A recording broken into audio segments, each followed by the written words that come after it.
أعوذ بالله من الشيطان الرجيم. بسم الله الرحمن الرحيم. بسم الله الرحمن الرحيم. حمدا شكرا ولله.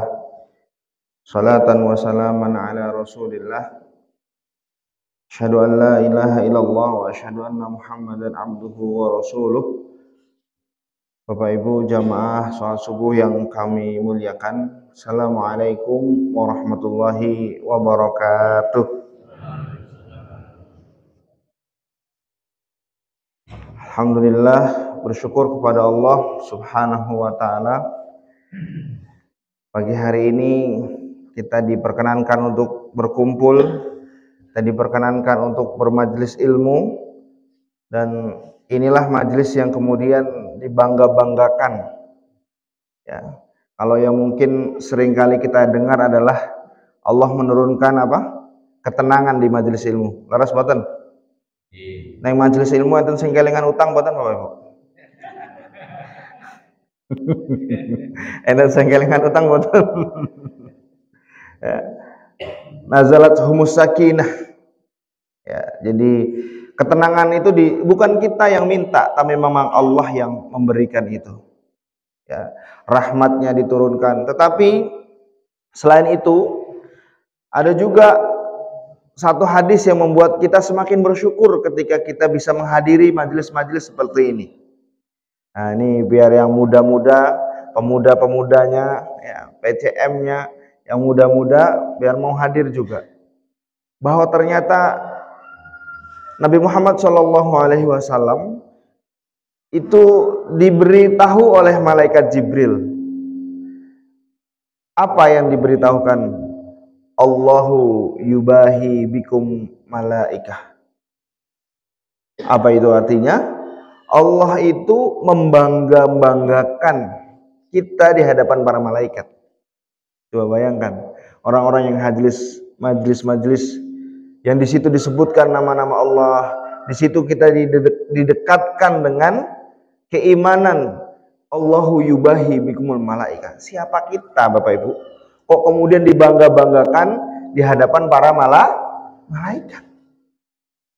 Kira-kira malaikat punya dosa nggak? Nggak. Malaikat nggak punya nafsu. Malaikat memang diciptakan Allah untuk selalu taat. Justru manusia yang diciptakan Allah dengan hawa nafsunya ini loh, kita dibangga-banggakan Allah di depan para malaikat. Kenapa? Karena pagi hari ini kita bisa memilih untuk tidur. Laras boten. Karena pagi hari ini kita bisa memilih untuk ngopo kajian barang. Kalau ngopi nang omah, pemenang karo udut. Gitu kan.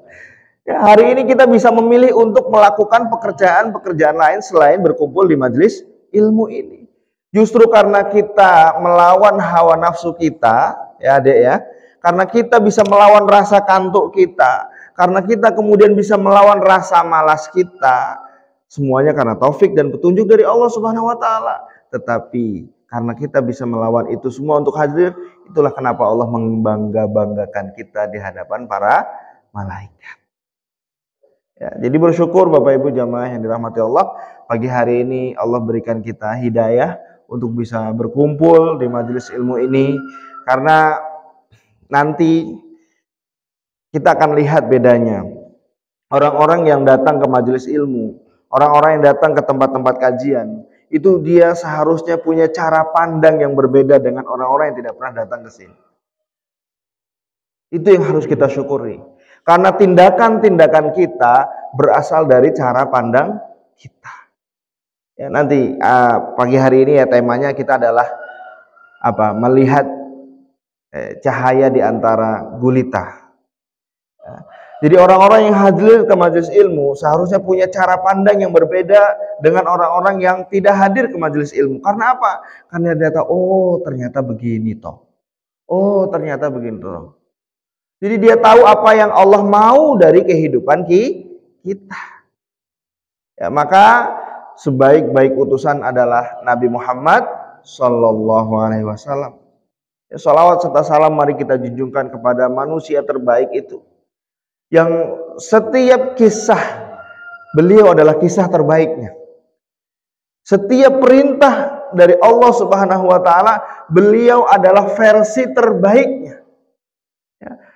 Betapa ayat-ayat itu turun kepada beliau dan kepada kita semuanya, tetapi beliau lebih dulu untuk kemudian menjalankan apa yang Allah perintahkan dan apa yang Allah larang. Bayangkan Bapak Ibu jamaah yang dirahmati Allah, Nabi Muhammad itu kan sudah diampuni dosa-dosanya, nggih. Terus, ada di antara kita yang sudah diampuni dosa-dosanya? Enten? Yang lalu maupun yang akan datang. Enten boten? Enggak ada. Tapi Rasulullah Shallallahu alaihi wasallam sudah diampuni dosa-dosanya. Rasulullah Shallallahu alaihi wasallam juga sudah dipastikan surganya oleh Allah Subhanahu wa taala. Ada enten boten kula lan panjenengan sami sing surgane pun stempel nggih ahli swarga. Enten? Boten enten. Tetapi tapi ternyata Rasulullah yang sudah dijanjikan surganya oleh Allah Subhanahu wa taala, diampuni dosa-dosanya. Bapak Ibu pernah dengar Rasulullah sampai mengikat perutnya di perang Khandaq saking laparnya? Pernah dengar? Ya, di perang Khandaq Rasulullah mengikat perutnya. Karena apa? Pertama, perang Khandaq itu terjadi di musim dingin. Penduduk Madinah kalau musim dingin itu ora uwah kurma-kurma nih. Jadi kurma niku uwahe ten musim panas. Jadi Rasulullah itu berperang Khandaq, ya, itu tahun ke-5 Hijriah, tahun ke-5 hijrahnya Rasul, itu di musim dingin sehingga makanan pokok mereka yaitu buah kurma itu tidak tumbuh. Dan di situ Allah perintahkan, ya, tentu saja melalui musyawarah, ya, kemudian ada sahabat Salman Al-Farisi yang usul untuk menggali parit, ya, dalamnya itu 3 meter, lebarnya 5 meter, panjangnya 5 kilometer. Dalam keadaan kelapa.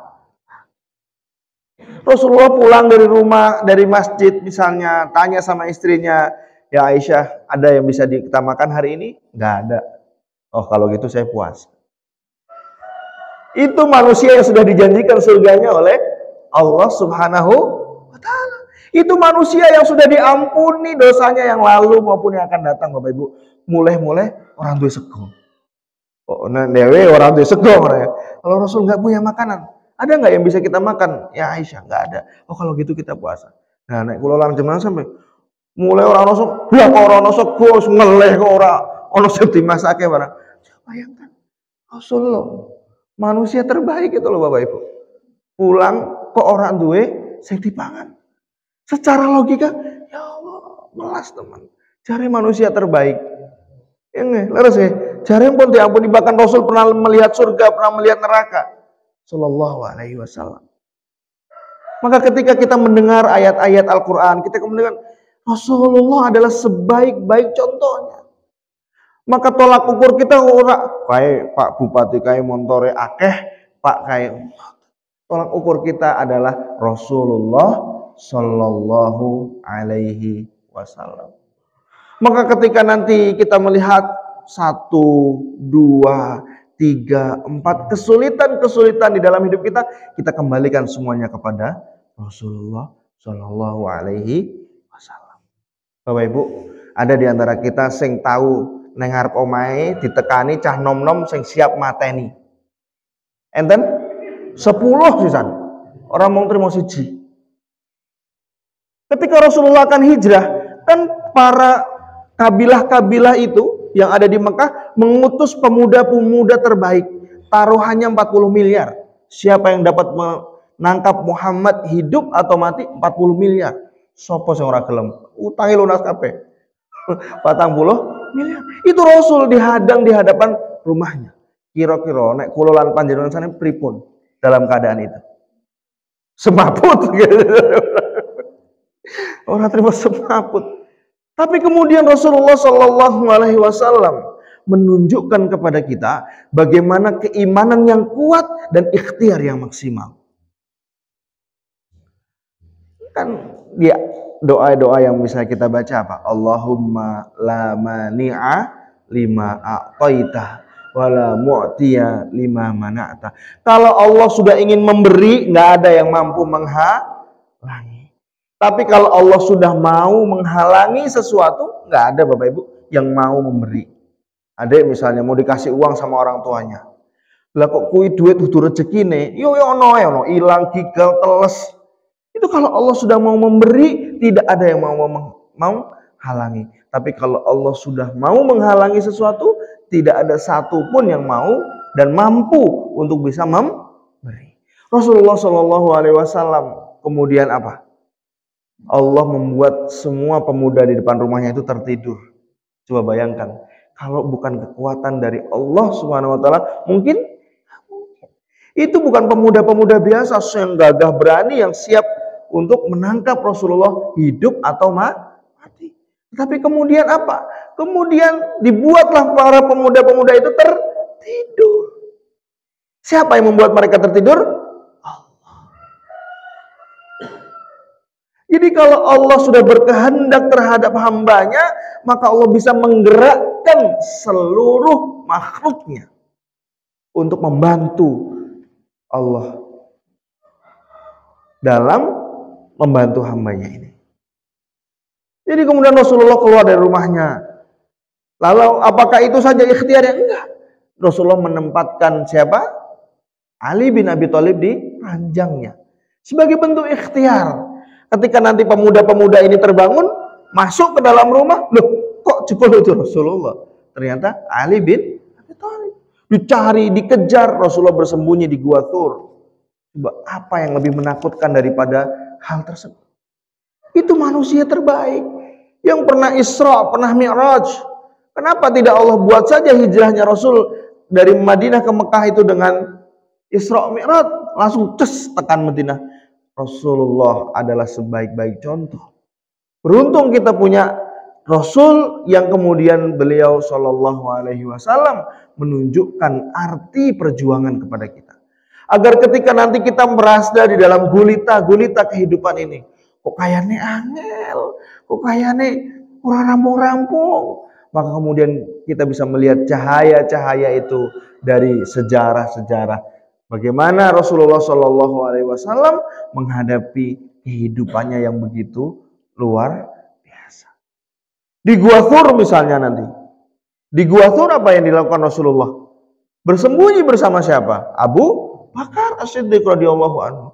Abu Bakar itu sudah minta izin untuk hijrah duluan. Tapi kata Rasulullah, jangan. La'allallaha yursilaka khairus sahabah. Ya, siapa tahu Allah akan memberi engkau adalah sebaik-baik teman dalam perjalanan. Dan benar, temannya adalah Rasulullah Shallallahu Alaihi Wasallam. Ketika di Gua Thur itu dalam keadaan yang siap mati, Bapak Ibu. Semua orang mencari Rasulullah Shallallahu Alaihi Wasallam. Bahkan kita kan mendengar kisah nanti sudah ada beberapa orang di mulut Gua Thur kan. Tapi lagi-lagi Allah mengutus makhluknya siapa? Ada yang bilang laba-laba yang bersarang di mulut gua. Itu siapa yang membuat laba-laba bersarang di mulut gua? Siapa? Allah. Ada yang bilang merpati bertelur di mulut gua sehingga tidak mungkin ada orang di dalam gua karena kalau ada orang yang masuk pasti telurnya akan pecah. Siapa yang membuat itu? Allah. Tetapi kemudian perjalanan Rasulullah ini yang kemudian membuat satu ayat turun ya, tentang dikisahkan ya di idhuma fil ghari idh yaqulu li sahibihi la tahzan innallaha ma'ana. Ketika ada dua manusia di dalam gua, kemudian salah satunya mengatakan kepada yang lain, la tahzan innallaha ma'ana. Ini poin pertama. La tahzan innallaha ma'ana. Jangan engkau bersedih, sungguh Allah bersama dengan kita. Bapak Ibu, ini pelajaran yang begitu luar biasa. Ayatnya kalau Dr. Aid Al-Qarni misalnya seorang penulis kitab La Tahzan, itu dari satu kata saja, La Tahzan saja itu bisa menjadi satu buku yang luar biasa. Jangan engkau bersedih kalau hari ini engkau punya sepotong roti untuk engkau makan misalnya. Ya karena Rasulullah bangankan sepotong roti, yang dimakan tidak ada. Jangan kau bersedih kalau engkau masih punya pakaian yang kau pakai misalnya. Karena sahabat Nabi itu Bapak Ibu, ada yang pernah cuman punya izar. Izar itu semacam sarung. Jadi ketika sholat, sarung itu diangkat untuk menutupi auratnya. Ada dari kita cuman punya satu sarung. Mungkin yang sarung kita 2, sarung kita 3. Bahkan kita punya baju, kita punya peci. Hal-hal sederhana seperti itulah yang seharusnya membuat kita tidak bersedih. La tahzan innallaha ma'ana. Rasulullah ingin mengajarkan kepada kita bahwa saat semua dunia ini seolah-olah tidak mendukung kita. Loh yo kayak kok utangnya ditagih, kayak kok ono wae ono bayaran. La tahzan innallaha ma'ana. Karena kalau kita bersama dengan Allah, Allah Ar-Razzaq. Allah lah yang memberikan rezeki. Dengan caranya mengutus fulan, mengutus A, mengutus B, mengutus C, tapi la tahzan innallaha ma'ana. Poin pertama bagaimana kita bisa melihat cahaya di antara gulita dalam kehidupan ini adalah la tahzan innallaha ma'ana. Jangan engkau bersedih selama Allah masih bersama dengan kita. Yang kita sedih itu kalau kita tidak bersama dengan Allah. Ngandal ke kae sedulurku kae jare Pak nulungi aku. Kae bupati kae jare Pak Andum kan gitu. Itu karena kita mengandalkan manusia-manusia yang punya sifat lupa, punya sifat mengingkari janji, punya sifat-sifat yang itu. Tapi Allah, innallaha la yukhliful mi'ad. Sesungguhnya Allah tidak akan mengingkari janji-janjinya. Maka bersyukur kita bisa hadir subuh ini. Bapak Ibu, ada hadis Rasulullah SAW yang mungkin sering kita dengar. Apa? Orang-orang yang rakaatain qabla subuh. Apa? Khairun minad dunya wa ma fiha. Coba bagaimana kita bisa memahami hadis ini? Ketika Rasulullah mengatakan bahwa 2 rakaat sebelum subuh itu lebih baik daripada dunia dan seisinya. Pripun? Kayane podo-podo wae. Loh, padahal aku wis 2 rakaat saurunge subuh terus ae. Tapi kok jare khairun minad dunya wa ma fiha. Ternyata baru-baru ini di Inggris itu ada penelitian. Orang-orang yang bangun sebelum subuh. Dia nggak bilang sholat ya karena penelitiannya orang kafir. Orang-orang yang bangun sebelum subuh, dia akan selamat dari penyakit jantung. Dia akan diselamatkan udara pagi ya, mereka menyebut antara jam 5, jam 4 itu akan menyelamatkan kita dari virus-virus kanker. Coba bayangkan, nauzubillah, kalau kita kena jantung atau kena penyakit-penyakit yang obatnya larang, 240 miliar entek. Cuma kayak bro, khairun minad dunya wa ma fiha. Ketika disampaikan itu, ya 2 rakaat sebelum subuh itu lebih baik daripada dunia dan seisinya. Hari ini orang-orang baru meneliti, tapi Rasulullah sudah menyampaikan 1400 tahun yang lalu. Ini kan baru satu dari hikmahnya.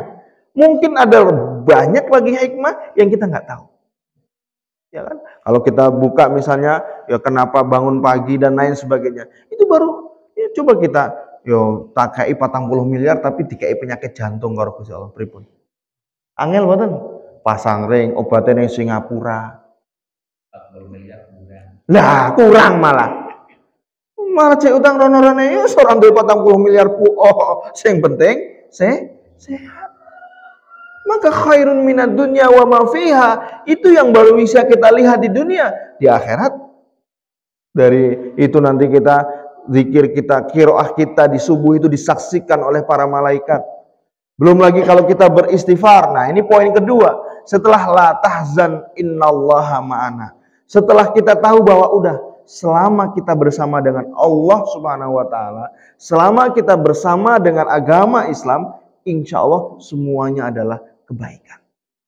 Allah mampu menggerakkan siapapun untuk menolong. Itu Rasulullah ketika hijrah ke Madinah kan udah hampir dibunuh oleh siapa? Suraqah.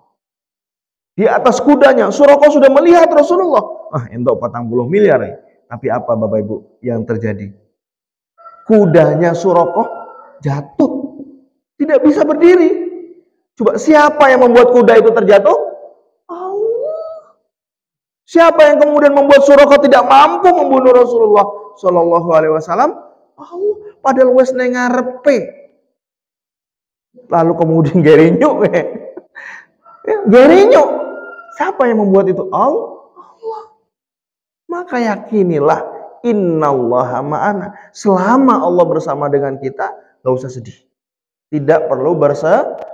Tapi ya Allah, kok urusannya orang rampung-rampung, kok kayaknya musibah percobaan bertubi-tubi Allah hadirkan dalam hidup saya loh. Justru kalau kita makin dekat dengan Allah, itu makin banyak ujiannya.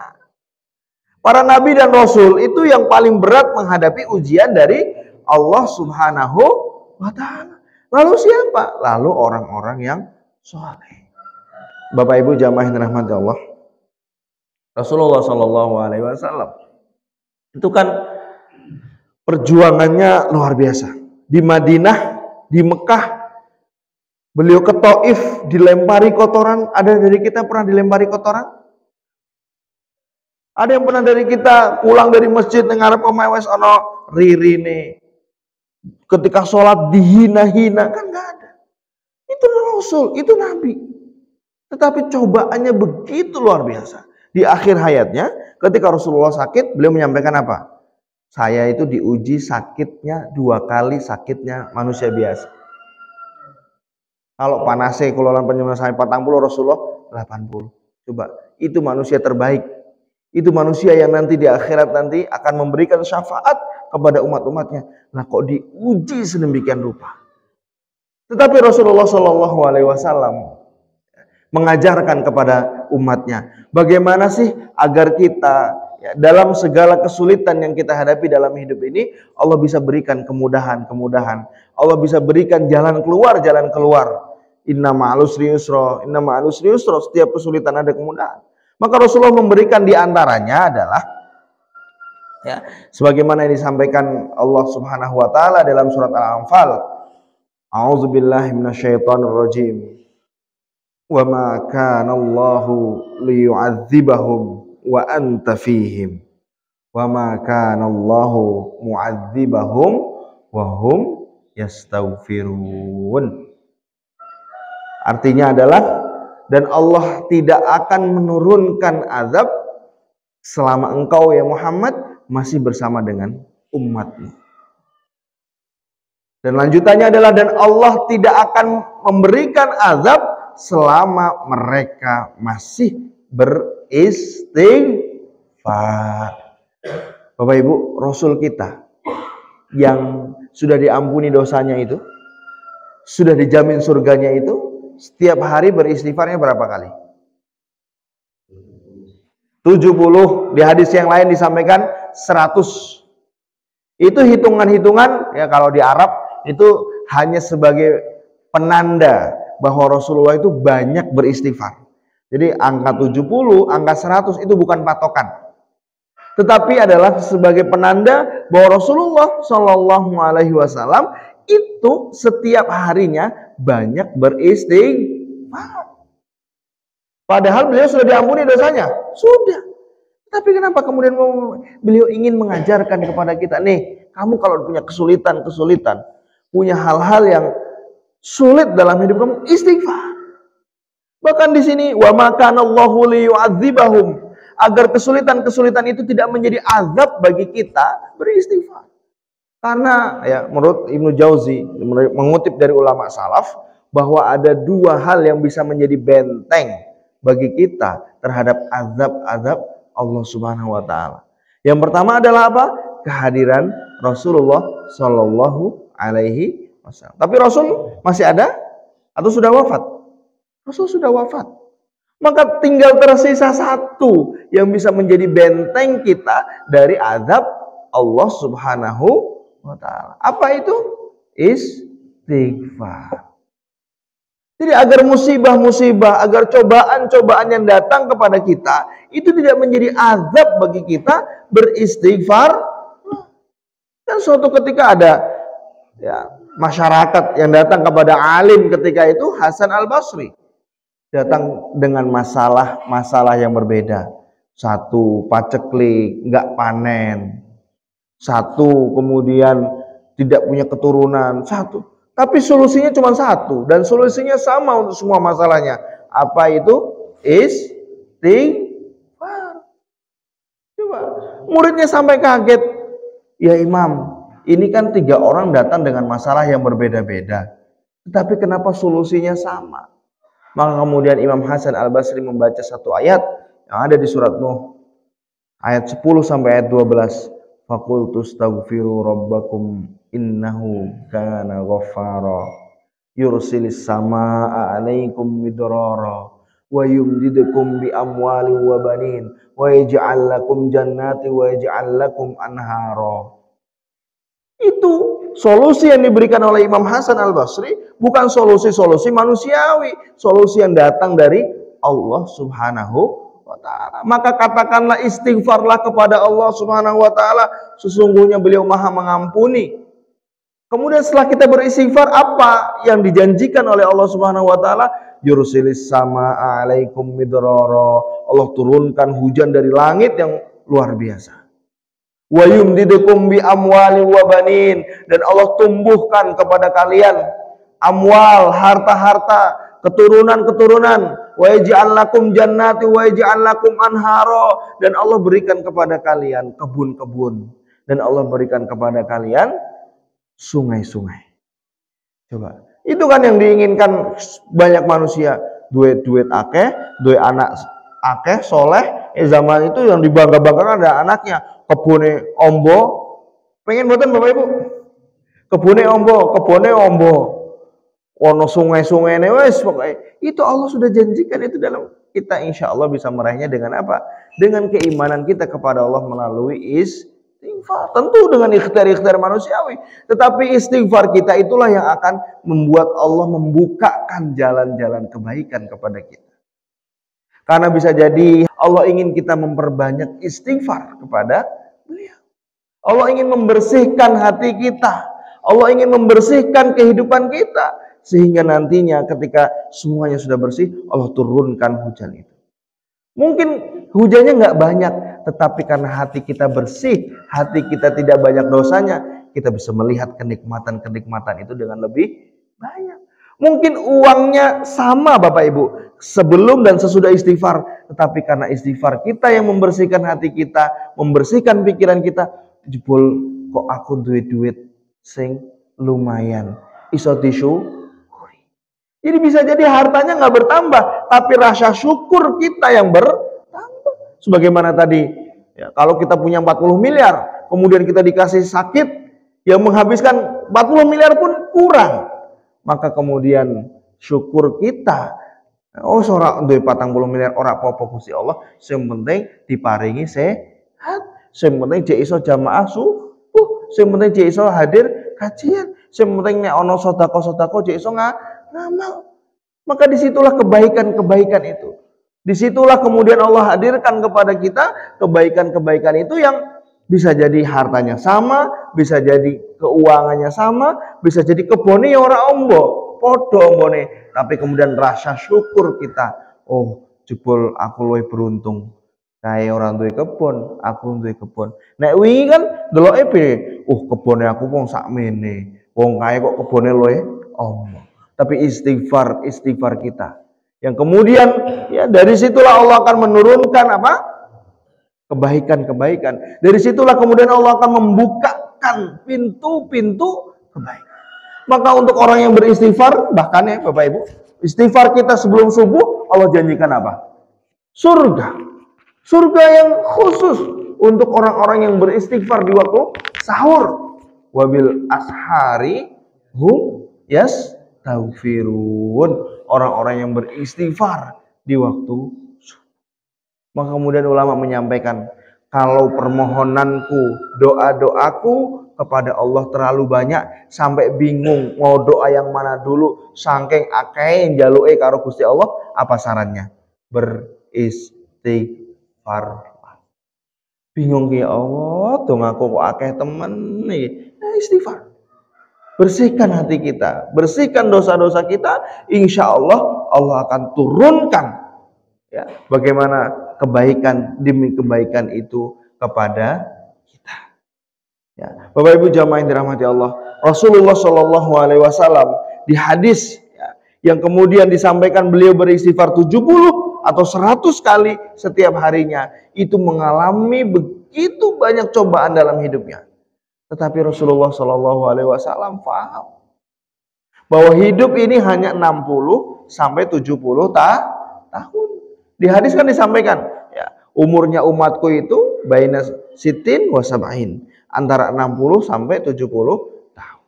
Enten sing umure pun 70 mriki. Berarti nek jarane kiai ne kula, Kiai Hasan Abdullah Sahal, itu berarti sudah dapat bonus saking Gusti Allah. Sudah dapat bonus saking Gusti. Karena Rasulullah Shallallahu Alaihi Wasallam umurnya 63. Ya ada yang 70, umat-umatnya ada yang 80, ada yang 90. Berarti intinya mereka dapat Tetapi kehidupan di dunia ini pasti ada batasnya. Nah itulah yang kemudian menjadi paradigma cara pandang para sahabat Nabi Muhammad Shallallahu Alaihi Wasallam. Sehingga dalam kesulitan yang sedemikian rupa, mereka masih mampu dan mau untuk berbuat kebaikan. Coba bayangkan, ketika Abu Bakar As-Siddiq radhiyallahu anhu datang kepada Rasulullah Shallallahu Alaihi Wasallam membawa seluruh hartanya, sampai ditanya oleh Rasulullah, ya Abu Bakar, apa yang engkau tinggalkan untuk keluargamu? Pripun jawab Abu Bakar, Bapak Ibu? Allah dan Rasulnya yang akan ditinggalkan untuk keluarganya. Karena apa? Kalau yang ditinggalkan untuk keluarganya adalah Allah yang maha memberi rezeki, kira-kira cepat boleh suki mana cepat betul. Karena yang ditinggalkan untuk keluarganya adalah Allah yang maha memberi rezeki. Karena yang ditinggalkan kepada keluarganya adalah Allah yang maha kuasa. Ini yang harus menjadi ajaran kita terhadap anak-anak kita, anak-anak muda kita. Karena anak muda kita kan sekarang subuhan entuk opo, orang entuk duit kok. Ya kan? Semuanya diukur dengan uang. Hadir kajian entuk opo? Oh entuk teh karo gorengan tok. Kalau aku isu-isu mangkat kerja, entuk duit jelas. Padahal kalau kita mau menyisihkan sedikit waktu kita untuk beristighfar kepada Allah Subhanahu wa taala, kerjonan sing biasane angel akan dimudahkan. Urusan sing ketoke ora rampung-rampung akan diselesaikan. Karena apa? Karena itu adalah janji dari Allah Subhanahu wa taala di surat Nuh tadi. Faqultu astaghfiru rabbakum innahu kana ghaffara. Yursilis sama 'alaikum midrara. Ya. Kebaikan-kebaikan itu akan Allah turunkan. Ya. Keberkahan-keberkahan itu akan Allah turunkan dalam bentuknya yang bermacam-macam. Dalam bentuknya yang bermacam-macam. Maka Bapak Ibu jamaah yang dirahmati Allah, yang pertama-tama harus kita sadari dalam hati kita bahwa kita tidak boleh bersedih selama Allah masih bersama dengan kita. Maksudnya nggak boleh bersedih gimana, Ustaz? Apa nggak boleh? Boleh bersedih manusiawi boleh, tapi tidak berlarut-larut dalam kesedihan. Itu Rasulullah bersama Abu Bakar As-Siddiq dalam gua itu dalam keadaan yang sedih, meninggalkan kota Madinah. Kan sebelum Rasulullah meninggalkan kota Mekah, sebelum Rasulullah meninggalkan kota Mekah, apa yang beliau sampaikan? Kalau bukan karena aku diusir oleh kaumku, niscaya aku tidak akan meninggalkanmu. Sedih, itu pasti sedih. Meninggalkan kota kelahirannya. Tetapi beliau memilih untuk berhijrah atas perintah Allah Subhanahu wa ta'ala. Maka di dalam gua itu, dalam keadaan yang takut, dalam keadaan gelisah, manusiawi. Rasulullah manusia bukan Bapak Ibu? Manusia? Manusia atau malaikat? Manusia. Di dalam Al-Quran disampaikan basyarun mithlukum. Rasulullah itu manusia sebagaimana kalian. Cuman membedakannya adalah yuha ilaih. Diturunkan wahyu itu kepada Rasulullah Shallallahu Alaihi Wasallam. Maka Rasulullah juga mengalami masa-masa kesedihan di mana ditinggalkan oleh istrinya yang begitu mendukung perjuangannya, sampai disebutkan dengan amul huzn, tahun kesedihan. Itu Nabi kita, manusia terbaik, berat, pasti mengalami berat. Sampai kemudian Umar bin Khattab radhiyallahu anhu melihat kehidupan Rasulullah nangis. Ada dari kita Bapak Ibu sing tangi turu ning awake betek tiker segawe turu. Ana mboten? Saiki kan wis do kasuran. Kasure ora cukup, pokoknya kasure kudu sing penak. Nabi kita bangun tidur membekas di tubuhnya tiker tempat beliau tidur. Coba bayangkan. Kisah-kisah seperti ini nih yang harus kita turunkan kepada generasi-generasi berikutnya. Padahal Nabi kita itu kalau perang, itu harta rampasan terbanyak untuk Nabi. Ghanimah itu untuk Nabi yang paling banyak. Berarti uangnya banyak nggak? Banyak. Rasulullah itu kaya raya kok. Tetapi beliau memilih untuk hidup sederhana.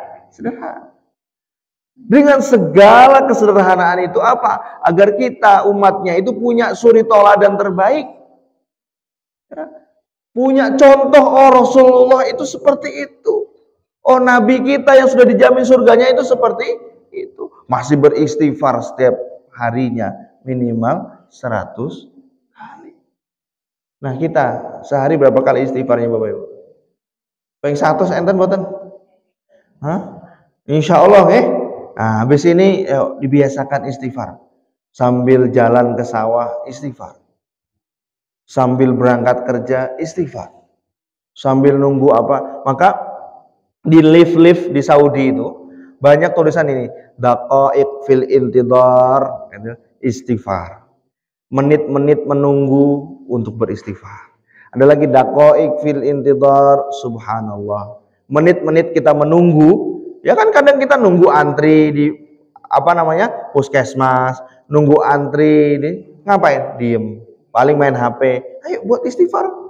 Meskipun nggak semua waktunya, tapi paling tidak kita beristighfar.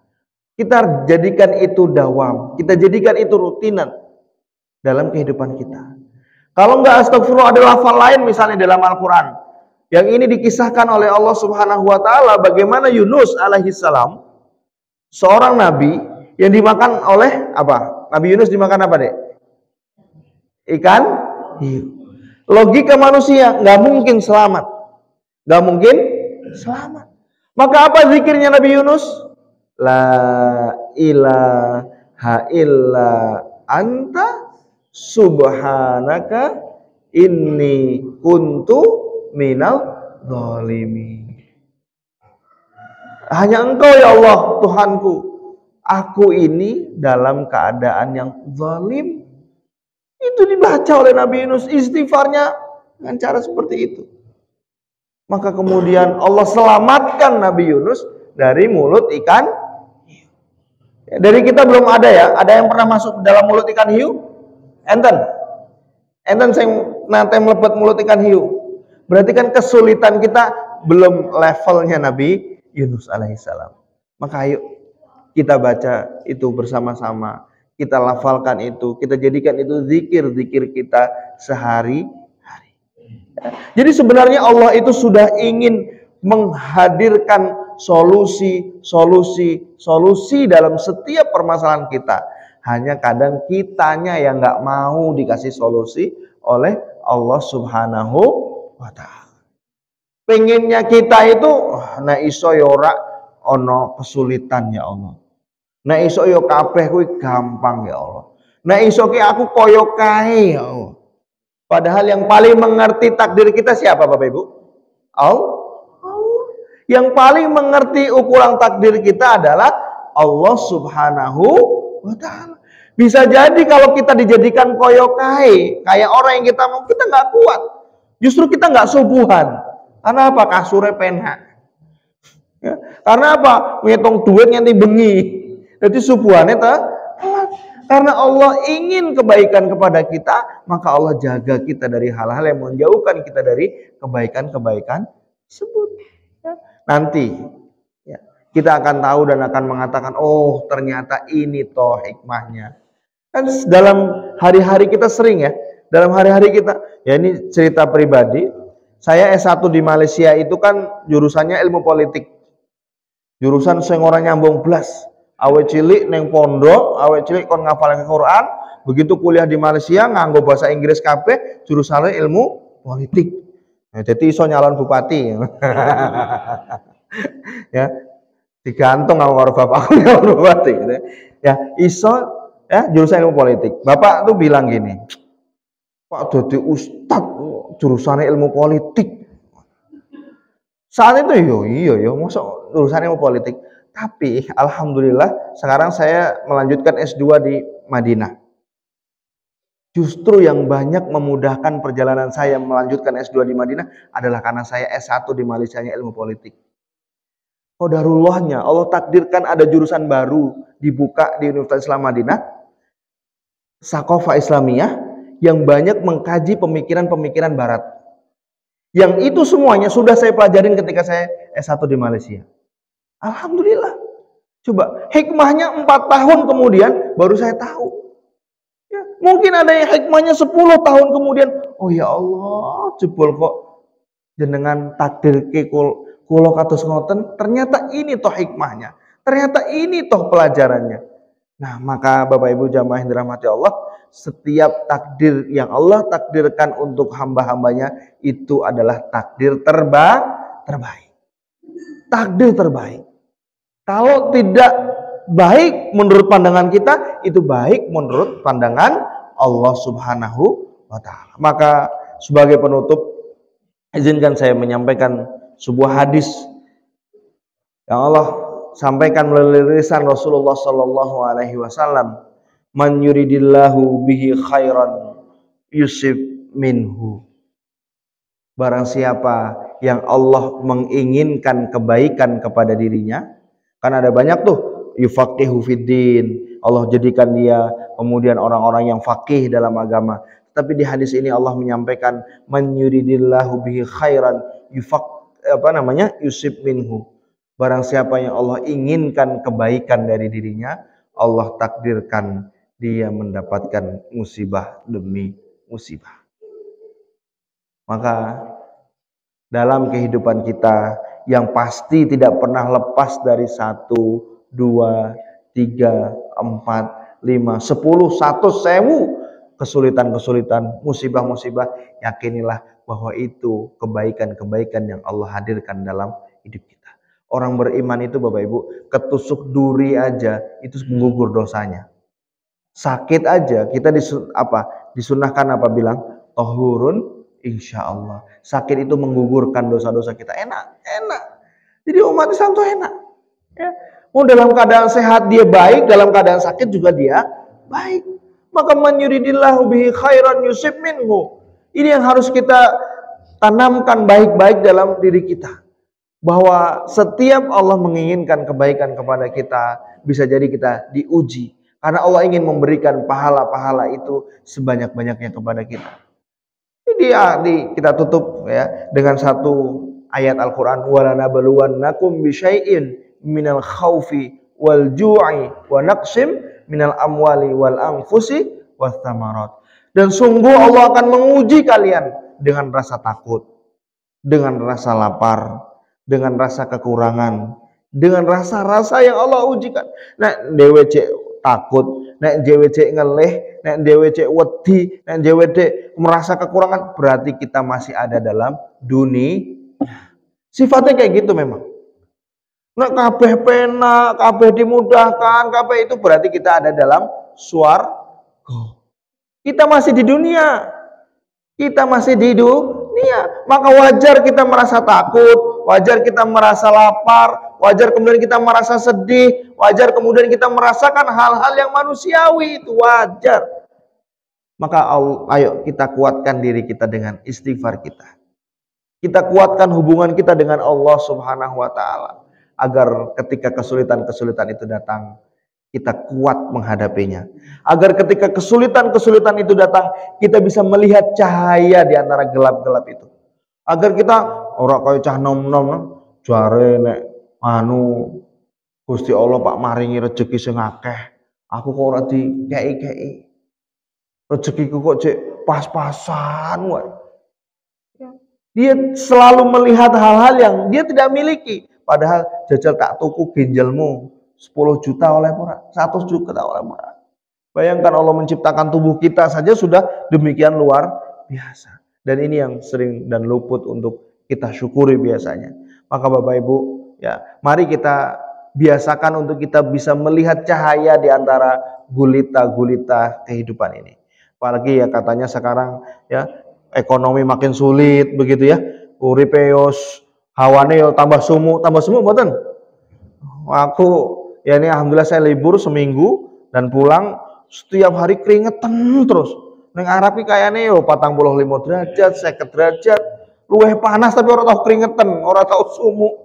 Ya, tapi itu sebuah keadilan dari Allah Subhanahu wa taala. Jajal nek neng Arab wis digawe panas, digawe sumuk sisan. Dan mereka kan panasnya mungkin 35, ngoten nggih. Orang nganti 40 derajat, tapi digawe sumuk. Ya, keringetan terus. Lah neng Arab di atas 40 derajat.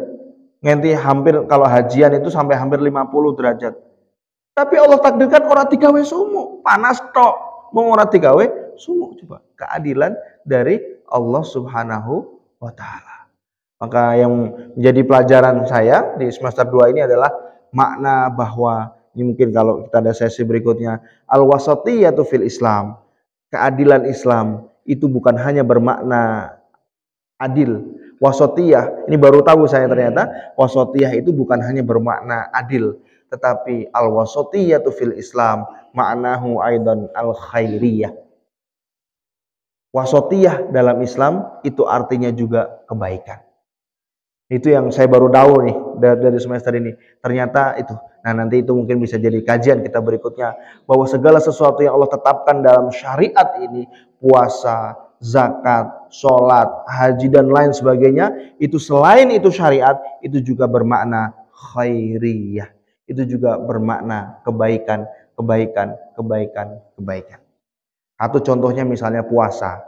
Ya mungkin puasa kita merasa lapar, tapi ternyata lagi-lagi penelitian di barat ya kan yang bilang bahwa puasa itu meregenerasi sel-sel tubuh yang mati. Itu baru satu hikmahnya, belum yang lain-lainnya. Maka mari kita mengamalkan agama kita dengan sebaik-baiknya. Kalaupun kita belum tahu hikmahnya, pasti Allah mentakdirkan sesuatu untuk hamba-hambanya, untuk umat-umat Nabi Muhammad SAW, itu pasti takdir terbaik. Ya, semoga setelah kajian ini kita mendawamkan istighfar kita. Siap nggih? Ya, istighfar. Ya, pokoknya ini angel-angel wis istighfar wae. Ya, dihajar pakai istighfar. Mungkin kita kesulitan karena mau aku rodok sombong ternyata. Wah, koyo ngene yo iso. Ternyata Allah uji. Astagfirullahaladzim. Iki yo gampang. Allah uji. Sing dhewe mikire gampang malah dadi angel. Istighfar. Astagfirullah. Mungkin mau isuk lali maca Quran. Ya kalau kata para ulama, itu kalau mau hari-hari kita dimudahkan, diberkahi, pagi-pagi jangan lewatkan baca Al-Quran. Coba, aku nek isuk kok ora tau ngaji yo. Pantes wae sedina uripku angel. Istighfar. Astagfirullah. Bahkan habis sholat pun apa yang pertama kita baca? Astagfirullah. Bar sholat loh, kudu bar maksiat. Ayo. Pripun niku? Bar sholat Bapak Ibu. Kudu bar maksiat, kok disuruh istighfar? Nah, gak khusyuk atau banyak lainnya. Mungkin yang kita tahu karena kita gak khusyuk. Yang kedua mungkin ya karena Allah ingin menyempurnakan sholat kita dengan istighfar kita. Ya, siapa tahu tadi ada yang terlewat, siapa tahu tadi ya ada yang masih kurang. Allah ingin sempurnakan sholat kita dengan istighfar kita. Ya, kalau nek wong bar sholat wae dikon maca istighfar, apa meneh bar maksiat. Ya, gitu kan. Bar sholat wae dikon maca istighfar, napa malih bar maksiat. Atau ya kehidupan kita yang sering kali lupa maksiat-maksiat kecil kita. Sering lupa mensyukuri, sering lupa bersabar, sering lupa husnudzon sama Allah. Ono karo Gusti Allah ki suudzon terus. Nah, Gusti Allah ki piye sih? Ora adil kokan, ngono kan? Nah, itu suudzon sama Allah Subhanahu wa taala ya. Jadi ingat, kalau kita dapat ujian-ujian, kembalikan semuanya kepada contoh terbaik kita siapa? Rasulullah Sallallahu Alaihi Wasallam. Udah sebaik-baik contoh dah. Ojo karo Pak anggota dewan kae, ojo karo Pak sugih kae, ojo karo Pak bupati kae. Kembalikan semuanya kepada manusia yang sudah pasti surganya. Siapa? Rasulullah Shallallahu Alaihi Wasallam. Itu aja yang bisa kami sampaikan pada kesempatan pagi hari ini. Semoga apa yang saya sampaikan bermanfaat dan bisa menjadi kebaikan untuk diri saya pribadi dan Bapak Ibu sekalian. Hadanallahu wa iyyakum ajmain. Kita tutup dengan doa kafaratul majlis. Subhanakallahumma bihamdika asyhadu an la ilaha illa anta astaghfiruka wa atubu ilaik. Assalamualaikum warahmatullahi wabarakatuh. Subhana rabbika rabbil izzati amma yasifun wa salamun alal mursalin walhamdulillahi rabbil alamin. Sadaqallahul